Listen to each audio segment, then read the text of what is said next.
سر جی، میرا تو سیدھا سادہ آپ سے ایک سوال ہے، دین کے علم حاصل کرنے کے بارے میں طریقہ کار۔ جو ہم نے دیکھا ہے، کوئی آدمی دین کا علم حاصل کرنا چاہتا ہے اور شروع کرتا ہے تو کوئی قرآن شریف پڑھنا شروع کر دیتا ہے، کوئی حدیث کا شروع کر دیتا ہے کہ جی میں دین کا علم حاصل کرنا چاہتا ہوں، مقصد اس کا یہ ہوتا ہے۔ لیکن آپ کے جو نو یور دین کے حوالے سے یوٹیوب پہ 20 لیکچر ہیں، ان سے تھوڑا بہت میں نے جو نتیجہ خاص کیا ہے کہ وہ ایک ترتیب سے ہونا چاہیے کہ پہلے دین کی تعریف، پھر دین کے ماخذ کہ دین کہاں ہم سے ملے، ہمیں کہاں ملے گا، اور اس طریقے سے باقی اسٹیپس ہیں۔ تو مجھے یہ درخواست ہے کہ کیا آپ کی تنظیم کے کوئی ایسا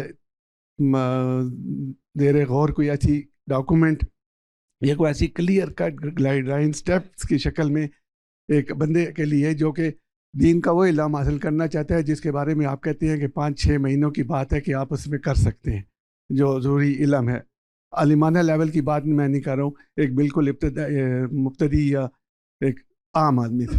تو اگر اس کا کوئی انتظام ہو جائے کہ ایک کلیئر کرے انسٹرکشن وائز کہ بھئی آپ پہلے یہ چیز پڑھیں، یہ چیز پڑھیں، پھر چیز پڑھیں اور پھر یہ چیز پڑھیں، تو آپ کو اپنی مقصد پورا ہو جائے گا۔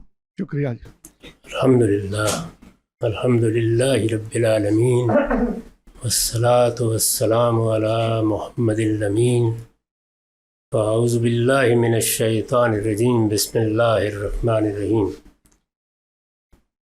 میں سب سے پہلے اس چیز کی وضاحت کر دوں کہ آپ نے لفظ تنظیم استعمال کیا ہے۔ تنظیم یا جماعت قسم کی کوئی چیز ہمارے ہاں موجود نہیں ہے۔ المورد ایک علمی ادارہ ہے، ہم ہمیشہ اس کے تعارف میں بھی یہی بات کہتے ہیں کہ یہ علم و تحقیق کا ادارہ ہے۔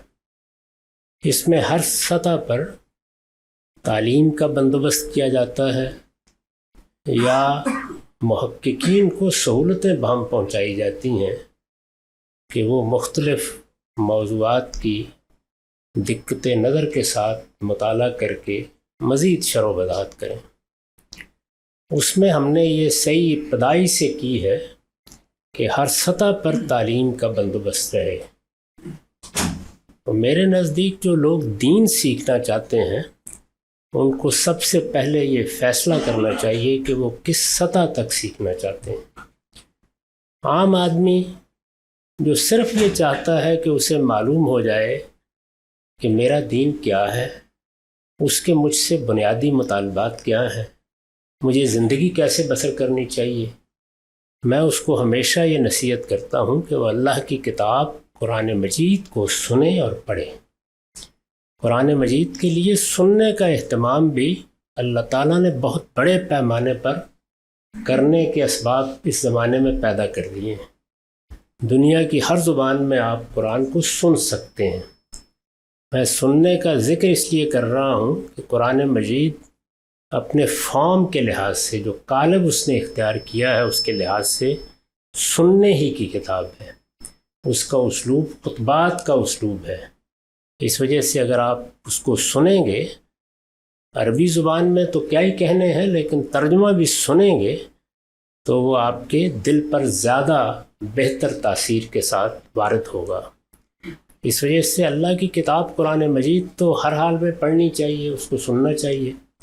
اب اس میں ایک عام آدمی کے لیے تذکیر بھی ہے، نصیحت بھی ہے، انذار بھی ہے، دین جن چیزوں کے بارے میں متنبہ کرنا چاہتا ہے ان پر تنبیہ بھی ہے، اور اگر کسی موقع پر انسان کو اپنے ذوق کے لحاظ سے کوئی چیز متوجہ کرتی ہے تو وہ اس کو مزید آگے بڑھ کر بھی سیکھ سکتا ہے۔ قرآن پڑھتے رہنا چاہیے۔ ہمارے ہاں جو روایت قائم ہوئی کہ قرآن مجید کی تلاوت زندگی کے معمولات میں داخل ہو جائے، یہ بڑی غیر معمولی روایت ہے۔ آپ بے شک ہفتے میں ایک دن مقرر کر لیں، آدھ گھنٹہ مقرر کر لیں، لیکن قرآن مجید اسی طرح سننا یا پڑھنا چاہیے۔ اللہ کی کتاب ہے، جو کچھ وہ کتاب کرتی ہے وہ کوئی دوسرا نہیں کر سکتا، اور اللہ تعالیٰ نے اس میں یہ اہتمام بھی کیا ہے کہ اس نے آپ کو واعظوں کے واعظ اور دائیوں کی دعوت سے بے نیاز کر دیا ہے۔ وہ دعوت کی کتاب کے طور پر اپنی بات بیان کرتی ہے، یعنی اس طرح بیان نہیں کرتی کہ یہاں توحید پر ایک خطبہ ہے، یہاں رسالت کے بارے میں کوئی بیان ہے، وہ اصلاً انذار کی کتاب ہے، وہ دعوت پیش کرتی ہے، اسے اصرار ہے کہ ذکر بالقرآن من یخاف وعید، اس قرآن کے ذریعے اسے تذکیر ہونی چاہیے۔ وہ اس کے نزول کے بارے میں بھی یہ کہتی ہے کہ لانذرکم بہ ومن بلغ، پیغمبر آپ ان کو بتا دیں کہ یہ مجھ پر اس لیے نازل کیا گیا کہ میں اس کے ذریعے سے تمہیں دعوت دوں، اس کے ذریعے سے تمہیں خبردار کروں، اور تمہیں بھی اور ان کو بھی جو قیامت تک آتے رہیں گے۔ تو ایک لحاظ سے پیغمبر کے بھی یہ قائم مقام ہو گئی ہے کتاب، تو آپ اس کو پڑھیے۔ اس کے بعد دوسری چیز یہ ہے کہ آپ کو جن چیزوں پر عمل کرنا ہے وہ سنت کی صورت میں متعین ہیں، طے ہیں، ان کے بارے میں نہ کوئی اختلاف ہے نہ کبھی اختلاف کا امکان ہے۔ ان کو آپ جس جگہ سے بھی سیکھ لیں گے، جزوی چیزوں کے سوا کوئی غلطی اس میں نہیں ہوگی، اس پر عمل پیرا ہو جائیے۔ عام آدمی کے لیے یہی دین ہے۔ چنانچہ اس کے لیے جو بھی آپ کو ضروریات ہوں وہ ہمارے اداروں سے آپ یہاں بھی رجوع کر سکتے ہیں، دوسرے ملکوں میں بھی رجوع کر سکتے ہیں، وہاں سے مل جائے گا۔ اس کو سامنے رکھ کر 3 سطحوں کا ایک نصاب یہاں بنا دیا گیا ہے، اس کی کتابیں بھی یہ لوگ میسر کر دیں گے اور بعض دوسری ضروری چیزیں بھی۔ پہلی سطح وہی جس کو میں نے بیان کر دیا ہے۔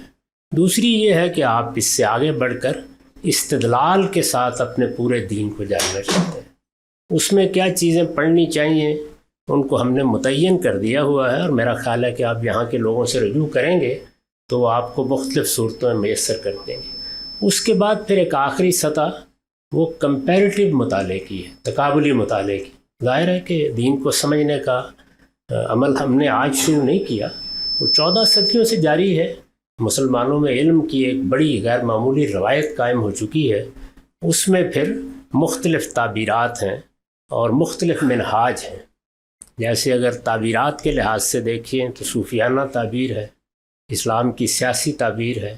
اسی طرح سے اگر آپ منہاج کے لحاظ سے دیکھیں تو سلفی منہاج ہے، منہاج عقیدت ہے، فقہ و تدبر کا منہاج ہے۔ تو ان کا ایک تقابلی مطالعہ ایک آدمی کر لے، یہ آخری سطح ہے عام آدمی کے لیے۔ دین کا عالم بننے کا معاملہ بالکل الگ ہے، اس میں ابتدا بھی کسی اور جگہ سے کی جاتی ہے اور انتہا بھی کسی اور جگہ پر ہوتی ہے۔